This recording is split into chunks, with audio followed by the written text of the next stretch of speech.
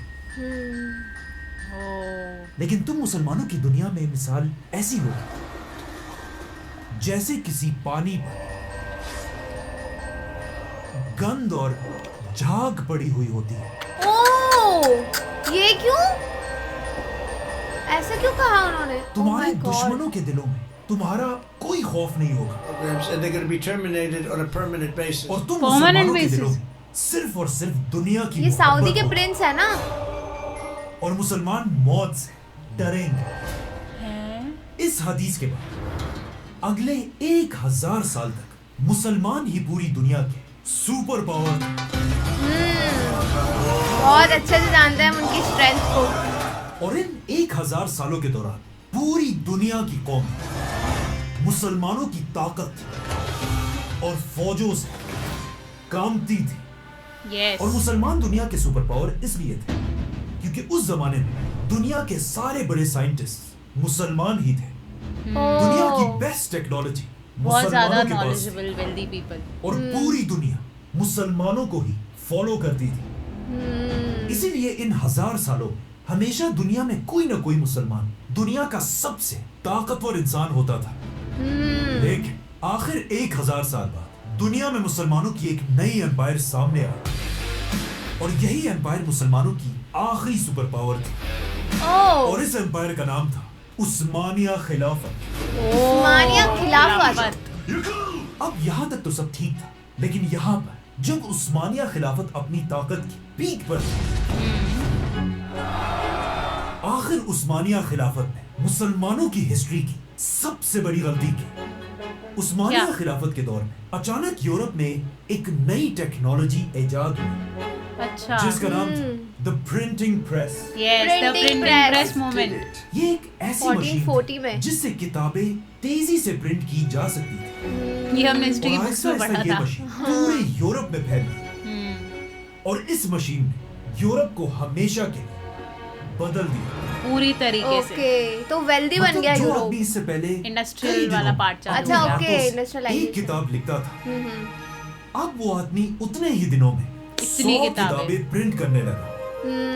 तो of course इसी machine की वजह से यूरोप के हर घर तक किताबें पहुंचने लगी। लेकिन जब ये मशीन उस जमाने की सुपर पावर उस्मानिया खिलाफत तक पहुंची, उस्मानिया खिलाफत के स्कॉलर्स और उलमा ने कहा कि ये टेक्नोलॉजी प्रिंटिंग प्रेस हराम है। है? तो अब हराम मुसलमान है? उसी पुराने तरीके से किताबें आहिस्ता आहिस्ता लिखने लगे और इसके मुकाबले में यूरोप में तेजी से बनाते लाखों गए। किताबें प्रिंट होने लगी। इस ओह। मशीन से पहले यूरोप में सिर्फ मर्द ही किताबें पढ़ सकते थे। लेकिन अब जब पहली बार यूरोप के हर घर तक किताबें पहुंचने लगी, पहली बार यूरोप की औरतें भी ये किताबें पढ़ने लगी। ओह और वाओ। यहीं से यूरोप में एक बहुत बड़ा चेंज आया। क्योंकि अब यूरोप की इन एजुकेटेड औरतों ने अपनी नई जनरेशन की तरबियत क्या बात करना है। शुरू की। वाओ। और जब इन पढ़ी लिखी माओं की वजह से यूरोप में एक नई जनरेशन सामने आई, इसी नई जनरेशन दुनिया के सबसे बड़े साइंटिस्ट पैदा हुए, जैसे कि गैलीलियो, आइजैक न्यूटन एप्पल गिरे। और एडिसन जैसे बड़े बड़े थॉमस साइंटिस्ट। Alva Edison. ये वो पॉइंट था जिससे पहली बार पिछले 1000 साल में आहिस्ता आहिस्ता यूरोप मुसलमानों से आगे बढ़ने लगा। और जब यूरोप में ये सब कुछ हो रहा था, यहाँ मुसलमान उन्हीं शिया सुन्नी बहसों में पड़े रहे, अरे रे, जिस तरह आज पड़े हुए हैं। बहुत गलत यार, बहुत गलत है। और यहाँ से रसूलुल्लाह सल्लल्लाहु अलैहि वसल्लम की हदीस,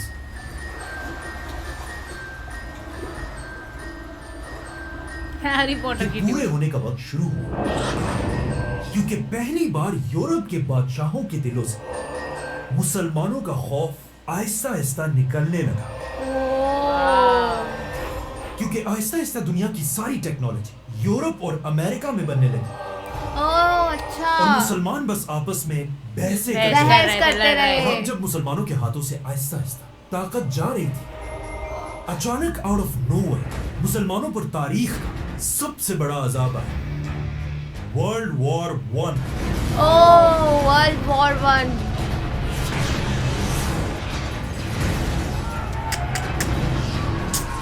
कहाँ दुनिया वर्ल्ड आगे वॉर बढ़ 1 रही के थी, बाद एकदम से वो वॉर हो गई। मुसलमान जो किसी जमाने में दुनिया के सबसे बड़े पावरफुल सुपर होते थे। अब इस जंग के बाद यूरोप के बादशाहों ने मुसलमानों की एक एक कंट्री को खिलौनों की तरह बांट दिया, आपस में ऐसे बांट दिया जैसे किसी दावत पर खाना बांटा जाता है। Oh और my फिर इन God. सुपर पावर्स ने मिलकर पहली बार मुसलमानों के फलस्तीन में एक नई रियासत has made its decision on Palestine. Israel.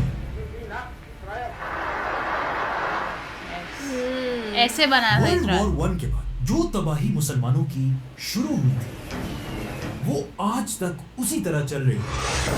ओह, लेकिन सही बोल रहे हैं। मुसलमानों की इस तबाही में कुछ मुसलमान लीडर्स ऐसे आए हैं जिन्होंने इन सुपर पावर्स की आंखों में आंखें डालकर चैलेंज किया उनको। उन्हें चैलेंज किया था, यस। और दुनिया में मुसलमानों के लिए एक बार फिर आवाज उठाई थी। दुनिया का पहला लीडर जिसने मुसलमानों के लिए आवाज उठाई, उसका नाम था सऊदी अरब का बादशाह शाह फैसल। शाह फैसल। शाह फैसल ने आते ही सबसे पहले अपने मुल्क की इकोनॉमी को ठीक किया, सो पावरफुल। और जैसे ही इकोनॉमी ठीक हुई, शाह फैसल ने सारे मुसलमानों को यूनाइट करने के लिए दुनिया की सबसे बड़ी इस्लामिक कॉन्फ्रेंस बनाई। वाओ। और आखिर जब फैसल की ताकत अपनी पीक तक पहुंची, शाह फैसल ने अरब मुल्कों को यूनाइट करके इजराइल पर हमला कर दिया। हमला करवा दिया। अरब की फौजें हर तरफ से इजराइल के अंदर घुस गई, और पहली बार ऐसा लगने लगा कि इजराइल ये जंग शाह फैसल से हार हार जाएगा। जाएगा। ऐसा लेकिन लग रहा of है course, मुसलमान जैसे कि का हमेशा कमबैक लग रहा है बिल्कुल। इजराइल को बचाने के लिए एक बार फिर उसका बाप अमेरिका सामने आया, हो। That the resolution now before us जिसके बाद इजराइल अमेरिका की मदद से अरबों से आगे ये जंग बढ़ा। जीत गया। तो इजराइल और अमेरिका मतलब पहले से पहले से दोस्त दोस्त शाह हैं। फैसल बहुत कोशिश के बाद ये जंग हार गए, ceasefire in the Middle East. लेकिन हारने के बाद फैसल चुप नहीं बैठा, बल्कि उसने अमेरिका और इजराइल के खिलाफ अपना सबसे बड़ा वेपन निकाला। क्या? शाह फैसल ने ऐलान किया कि आज के बाद इजराइल और उसके हैंडलर्स को अरब के तेल का एक कतरा भी नहीं बेचा ओहो। जाएगा। As an oil weapon. क्या शाह बात फैसल के बोली। इस एक हुक्म से पूरी दुनिया की इकोनॉमी तेजी से गिरने लगी, क्या बात है भाई। Inflation rates in Europe. जिसका सबसे बड़ा नुकसान सुपर पावर अमेरिका को हुआ। heading toward होगा। the most acute shortages of energy since World War II. तो अब जब शाह फैसल इतनी आसानी से इजराइल और अमेरिका को धमकियां दे रहा था, अचानक इसके कुछ ही अरसे बाद शाह फैसल के अपने ही भतीजे ने धोखा देकर उन्हें गोली मारकर शहीद कर दिया। अरे शाह फैसल के मरने से पूरी दुनिया में मुसलमान ऐसे ही खफा थे, जिस तरह आज आयतुल्लाह खामेनाई के जाने से खमेनाई। और एक टीवी पर एंकर रो रो कर कह रहा था कि आज मुसलमान दुनिया का बाप मर चुका है। कितना शाह फैसल कुछ के किया बाद था। अब मुसलमान दुनिया में ऐसा कोई भी लीडर नहीं था जो मुसलमानों के लिए आवाज उठाए। और शाह फैसल के बाद ऐसा लग रहा था कि कोई भी मुसलमान लीडर अब अमेरिका को धमकी देने की कभी भी गलती नहीं करेगा। लेकिन ऐसा नहीं हुआ, क्योंकि जैसे यहां सऊदी में शाह फैसल को मारा गया, सऊदी अरब के पास ही एक मुल्क ईरान में एक नया लीडर तेजी से सामने आ रहा है। ईरान के लोग आहिस्ता आहिस्ता अपने बादशाह से नफरत करने लगे और सब इस आदमी को अपना नया लीडर मानने लगे थे। और इस आदमी का नाम था आयतुल्लाह खुमैनी। क्या बात है। वाह भाई वाह। खुमैनी अपने लोगों को समझाया करता था कि इस्लाम सिर्फ मस्जिदों और घरों में बैठकर इबादत करने का नाम नहीं है, बल्कि इस्लाम का मतलब ये भी है कि मुसलमान अपने जमाने के सुपर पावर के तख्तों को तोड़ डाल। इसीलिए शाह फैसल के जाने के सिर्फ 4 साल बाद खुमैनी ने ईरान के बादशाह को भगाकर पूरे ईरान को अपने कंट्रोल में लाया। क्या बात है। इतना वाह। बड़ा लीडर था कि जब उसका जहाज ईरान में लैंड हुआ, खुमैनी को वेलकम करने के लिए 70 लाख लोग खड़े थे। 70 लाख। खुमैनी मुसलमान क्या दुनिया का बात वो है। अकेला लीडर था जिसे कोई भी सुपर पावर कंट्रोल नहीं कर सकती। और खुमैनी खुद भी बार बार अमेरिका की आंखों में आंखें डालकर उन्हें धमकियां दिया करता सीधा था। धमकी। इसीलिए पहले दिन से अमेरिका और इजराइल किसी तरह खुमैनी से अपनी जान छुड़ाना चाहते थे। और आखिर उन्हें इसका रास्ता मिल गया। कैसे? ईरान के पास ही एक मुल्क इराक में भी एक नया लीडर सामने आया, इराक में सद्दाम हुसैन। सद्दाम हुसैन।